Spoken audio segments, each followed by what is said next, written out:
Because what's worth having is worth waiting for. And my relationship with God was worth waiting for. And ooh.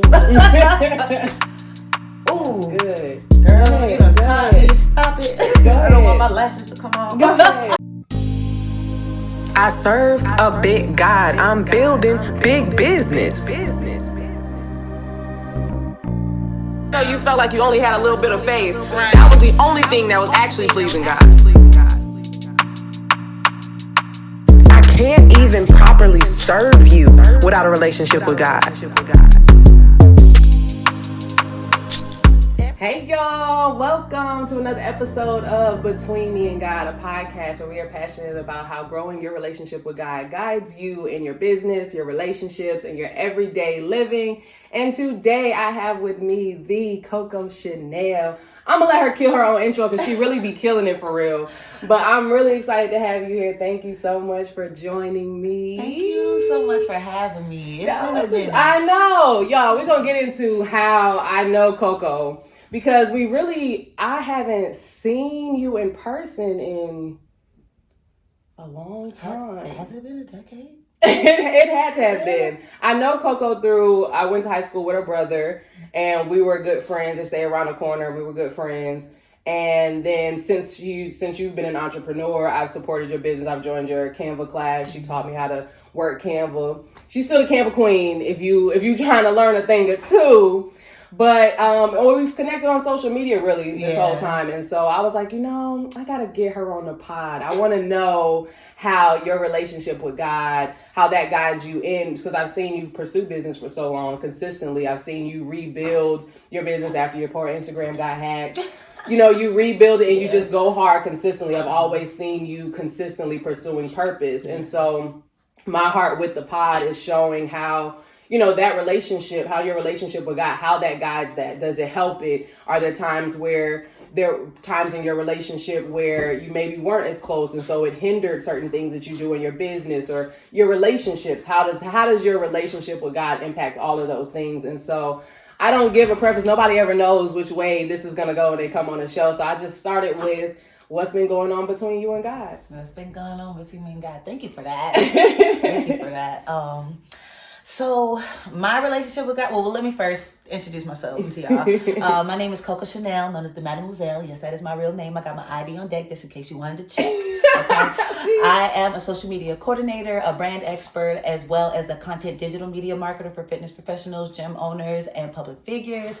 And yeah, I've been doing this for a while, and God has always been in the forefront. I started building my relationship with God, I want to say, seriously the year of 2017. And that's when I started. I was working at Orange Theory at the time. My background is in fitness, so that's why I started working with fitness professionals.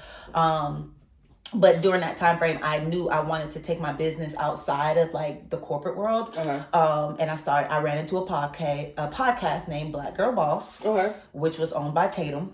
And she ended up changing it to Blessed and Bossed Up. Okay, yeah, this is the story. Yeah, so Tatum had Black Girl Boss, and it was a business podcast, but Tatum was with, it was another young lady named Milan, and they were talking business, but Tatum was really delving into giving your business over to God. And I had never heard of that. I felt like I always had a relationship with God, and I put air quotations like that because I thought the relationship was, I try to do my best in life, read scriptures.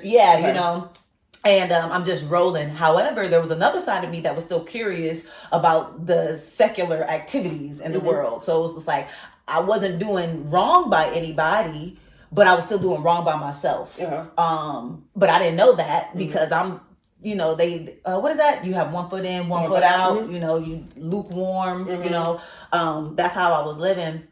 But it wasn't until I started listening to Tatum's podcast, and she actually encouraged me, encouraged everybody that she listens to, or that listens to her, but she encouraged me to go find a church home. And I ended up finding this church home that was recommended by one of my friends who was also in fitness. Shout out to Nakia.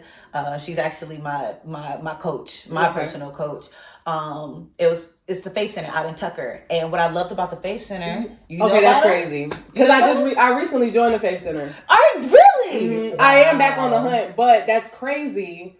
See, I just love it. I did just recently join the Faith Center. That just gave me, I don't know what, you ain't feel what happened in my body, but that just gave me chills and a jump. So you know the brand and the message and the people that they're trying to reach. They're trying to get unchurched people. Yes, the unchurched, the church hurt, the de-churched, all of that, and the people who have it, lukewarm, and I love the fact that they were accepting of people who didn't speak Christianese or churchanese, and so it was Pastor Campbell and Lady C who actually helped me develop my relationship even deeper, being able to walk into a sanctuary and I'm able to be myself and I'm welcomed as the person that I am. And I don't have to be embarrassed. Now we have phones, but before when I was going to church, I didn't really have the Bible app.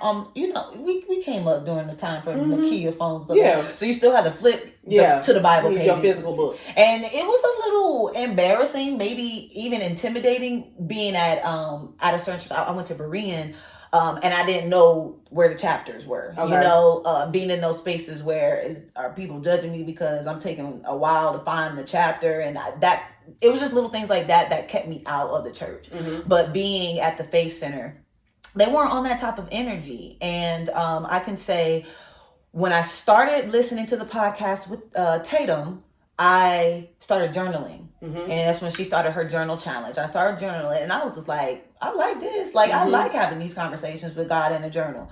And I took it from Tatum came up with her own journal, but I was writing so much. I was just like, let me just go ahead and give me a composition book. And then I would be in my space writing in the journal. And then all of a sudden, I just didn't have the urge to write anymore, and I would use my voice and I would pray, because before I thought that you had to have a certain type of prayer in order to talk to God. But then I started learning, like, I could talk to God as me. I'm his child, but I didn't know that at first. I thought that you had to step in some type of presentation to be in his presence.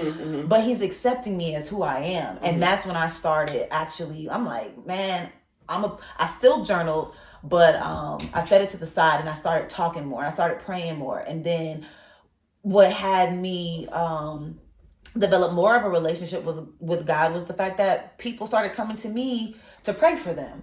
And then I wasn't opposed to it. I was definitely open to it. And that showed me that God was showing me how he wanted me to be positioned as a leader in this space. Even with being at the Faith Center, they would give me certain opportunities. Like I was presenting gifts on stage to Pastor C and Lady C. And then when Mother's Day came around, I got to present a gift to Lady C. And then I was the host of their adult ministry, things like that. So God was like really pushing me to let me know that you have a voice that I want people to hear and use. And I'm not gonna lie, at first it was a little intimidating because of the fact that, again, I'm not coming from, it's imposter syndrome. I'm not coming from a home where I grew up in the church. I'm not coming from a space where I know scriptures, and I still don't know scriptures to this day. I can paraphrase. Right. You know a few things that's up and down. I can paraphrase, but verbatim, I don't know the addresses to the scriptures, but I took what I could and what I can learn from it. And so I stopped journaling, went into a lot of praying, started my industry transition. So instead of me being so heavily into fitness and actually doing the fitness training, I started being behind the scenes in the digital world, helping fitness professionals touch more people. And I had actually asked God to connect me with those type of people. Like looking in the fitness world, it can be very vain, vanity wise. So you are battling with the physiques, like trying to present yourself as having like this bomb body versus this is for your health. You know what I'm saying? Because your health is your wealth and spirituality is health. So I wanted God to connect me with the people who are like over here, like, yeah, we working out, we gonna look good, but we're really doing it to heal ourselves. And God definitely surrounded me with a lot of people in my workspace, and that helped me with my relationship with God, because they would come to me with things that God is telling them to tell me. So that's another way that God speaks to me, and that's how our relationship built. After I started getting a little bit more in tune with my food and my eating, because there's a transition, I ain't gonna lie. when I was in my 20s, I didn't really have to work out, but I still look good. But Right. now I'm in my 30s and I got to work a little bit harder to still look good. Okay. There was a transition in how I was eating. And when I started consuming more veggies, when I started doing more fruits, when I started actually thinking about, is this food going to be good for my body versus what's just going to keep me fed, my pineal gland, my health, and my mental started to clear up. Okay. I don't know if you're familiar with the pineal gland. That's what they call that third eye. That's right here.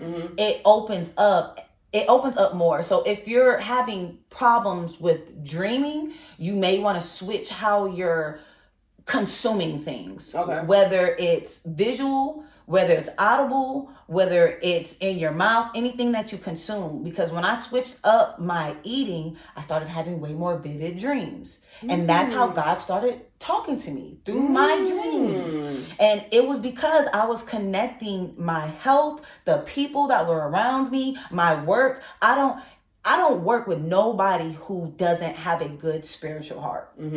If your morals and your characters are not connected and you don't believe in God, or you don't believe in the spirit of love and the spirit of light, I can't work with you, because that means that me and you were not on the same wavelength. And I've tried to, where I've tried to work with people that, maybe this is not their first thing. So, we kind of compartmentalize people. It's not, I don't know, it's not the best way to do things. But for me, it is. I'll just say well, this is how I'm doing it. I don't know how y'all doing it, but this is how I'm doing it. Right. I gotta compartmentalize you because of the fact that I have to know how close I can have you to me, because my heart radiates off of the spirit of love and the spirit of light type of energy. I have compassion, and I need the people that I work around to have that, because if I have great communication skills with my clients, if I'm going through something and I don't have what you want that's due, I need you to give me grace, because I would give grace to the other person and understanding. So, but if your morals and your characters are not there, then you won't be able to empathize with what I'm going through. Yeah. And so, but with that being said, I make sure that whatever it is that's on my heart, that, again, like me, how you were saying, you may not know how to maneuver through things, and sometimes you don't hear God.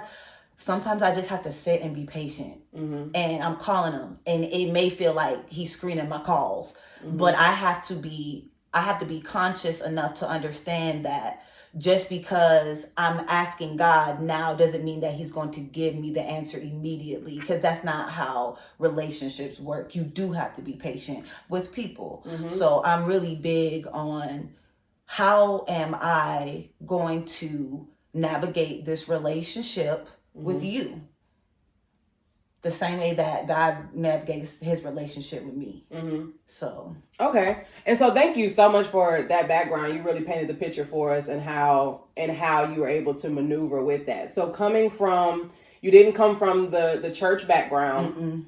You were able to connect with someone who their voice was kind of guiding you. You took their guidance, because you started journaling all these things, and these things, you saw that evidently that was helping you to grow your relationship, those things that you were doing. Okay. So as you're doing that and you're growing that relationship, and you were saying you could dream better now, all of these things, you had the church home. How did your church home dynamic with growing, because it seems like you were growing your relationship with God and your business simultaneously. How would you say that had connected with you being a part of community? Because I'm really big on community, so it sounds like you had the good community and all of that. You did mention imposter syndrome a lot, so I just kind of wanted to dig into what that dynamic was kind of like as that was growing, and you were fighting against kind of that imposter syndrome, being a part of this church family.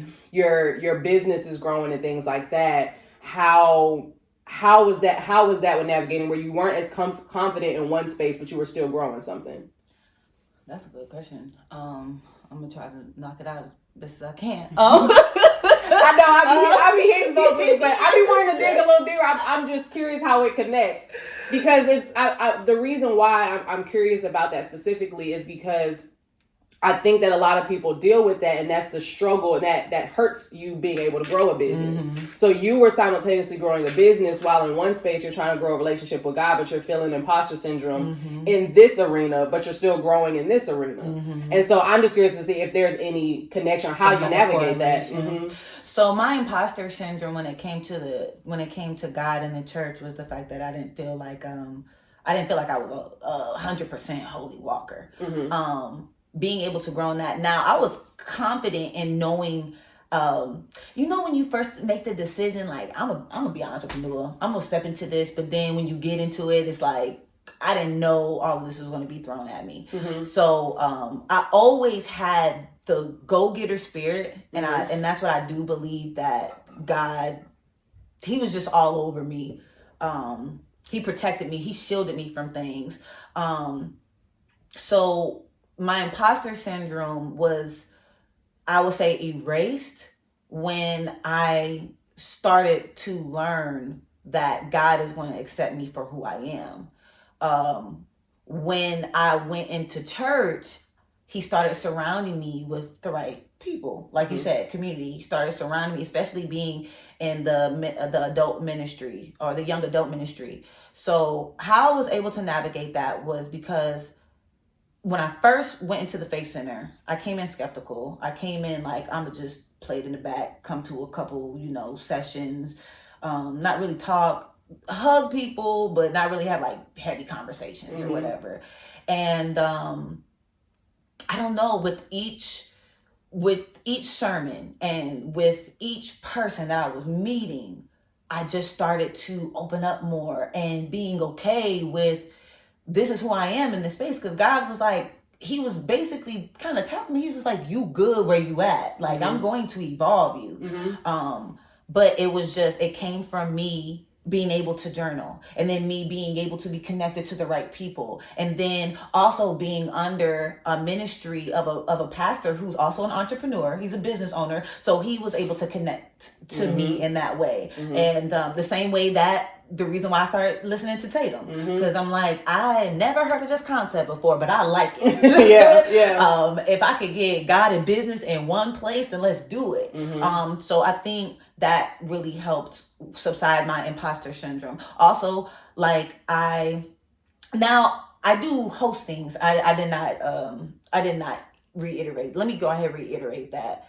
I host different health, fitness, and wellness events in the city of Atlanta. I'm also a game show host for the game Adverb is really lit. So I'm able to present myself in front of thousands of people and just kind of work the crowd and get them hype and stuff. At first, I didn't really have the confidence to do that. Had the personality. But I didn't have the confidence to be able to hop up on the stage and hold a microphone and really rock it and engage with the people that are in the crowd. And God being at that church, being at the Faith Center, and them like, CoCo, you need to be in the front. People they would watch me on Instagram, and they would just see my personality. They were like, this is what you need to do. And a part of me was just like, okay, I could do it. But another part of me was fearful. And learning when you're in a community underneath the Spirit of God, you're going to learn how to, they say you cannot operate in faith and both fear, but you can have faith. And that's why you do it while you are afraid. So you step into it. So that's what I was learning. And it was slowly diminishing my imposter syndrome. And so it was one of the things with business, what I will say is I had to learn how to be patient. And that's the relationship that I learned with God, giving grace, being patient, and not judging or being impulsive. Just being able to observe, learn, listen, not talk so much, but just be in the space to receive. And that's where I was with my business. Because at one point in time, I will say, I was on a hamster wheel. I was just doing a whole bunch for my business. Okay, I'm going to do this and this, I'm going to do that. And I'm just going to, but it's not reflecting in my bank account. So I'm like, I'm doing all of this and I'm not reaping the benefits.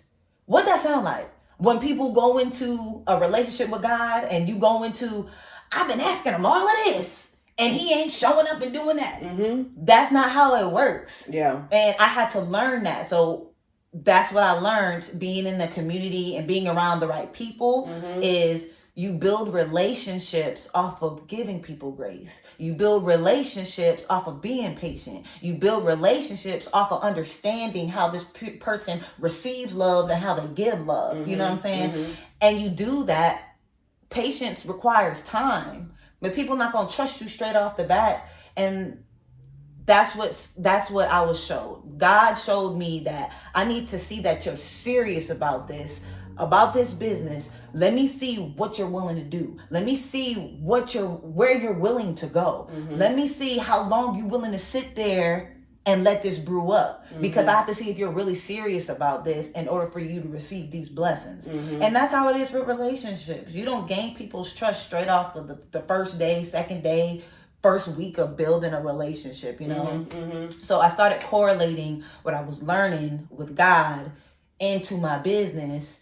And that's when I was just kind of like, what's for me is for me. And if it's not, then it won't be in my vicinity. Yeah. And I'm a blessing. I am blessed to be a blessing to other people. So let me focus on how I love my clients. Let me focus on how I love the people in my community.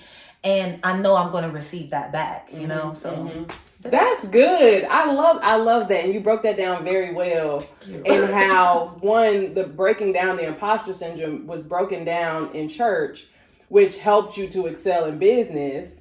And even the patience to building something with God, helping you to have the patience to build a business because you were building that relationship. And so I've never even considered that parallel with growing your relationship with God and why it impacts that, and just in life. Like, growing your relationship with God is going to grow your life. Like, it's directly connected, it seems like. And just seeing that, you being able to go to a place where you were planning on playing the back, and God still wouldn't even let you do that. He was like, nah.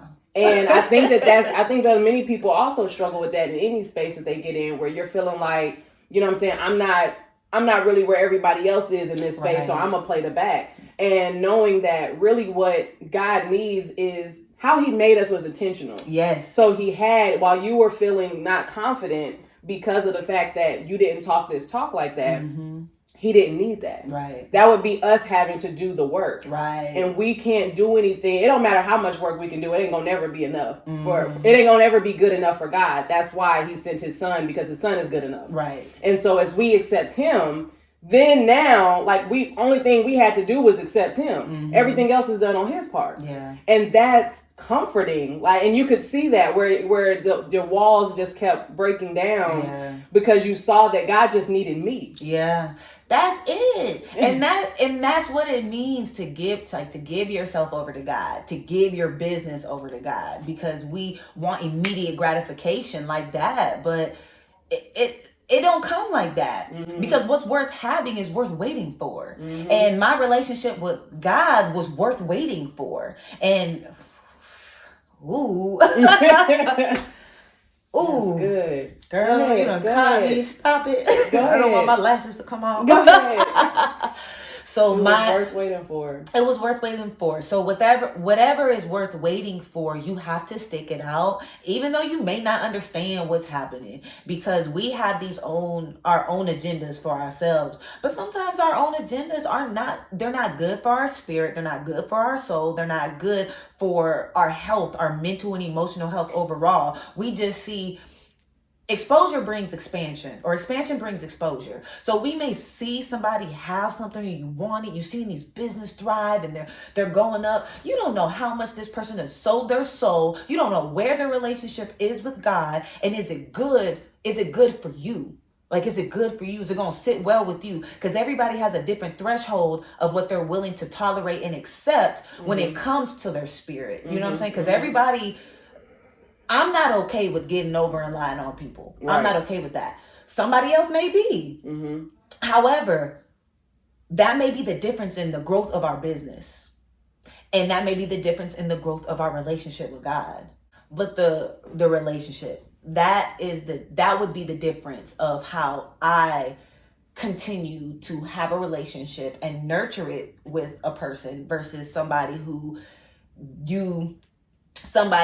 willingly will cut you off even though you made a mistake. And we all make mistakes, right? You know, somebody who will willingly cut you off even though you're not intentionally trying to hurt them. Let's say they did get hurt in the process, but because they lack that spirit of love, they lack the love of God, they don't understand that we're not supposed to get offended. You know what I'm saying? Like, especially if you know this person's heart and you know this person, you're not supposed to be offended by the things that they do and what it is that they say if you know where their heart is. But because I may not be that person that has developed in my spirituality and in my morality in life, I may not be able to receive that or act in that way. And that's why it's important for me to connect with people who act in that way. They have an understanding of, I know CoCo wouldn't do this to hurt me. Let me sit on it. Let me breathe on it. And a lot of times I would have to, I'm a lot better now, but a lot of times when I would get offended, I would be mad. I would be upset. I would feel what I was feeling. I would even have to take a nap.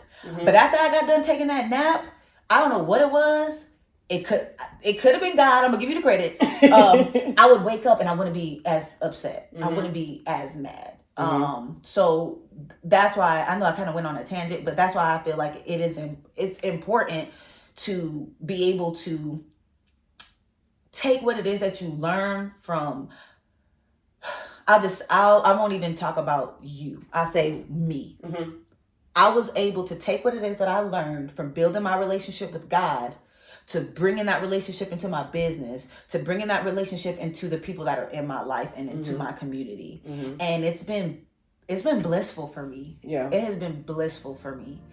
God has separated some people out of my life because of it, and I have gained people in my life because of it.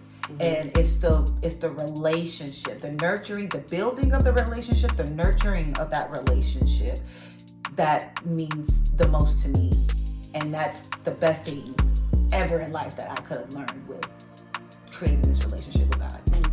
That's what's going on between me and God. The vision too big to carry. You need God.